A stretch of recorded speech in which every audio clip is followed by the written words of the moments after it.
Hello বন্ধুরা, আমাদের 24শে November বিবাহবার্ষিকী ছিল, মানে হ্যাপি ম্যারেজ ডে। তাই আমরা ম্যারেজ ডেতে একটু এনজয় করেছি।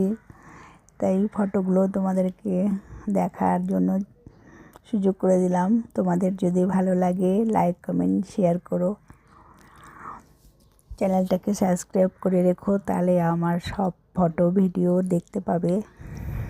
আমি তোমাদের চ্যানেলে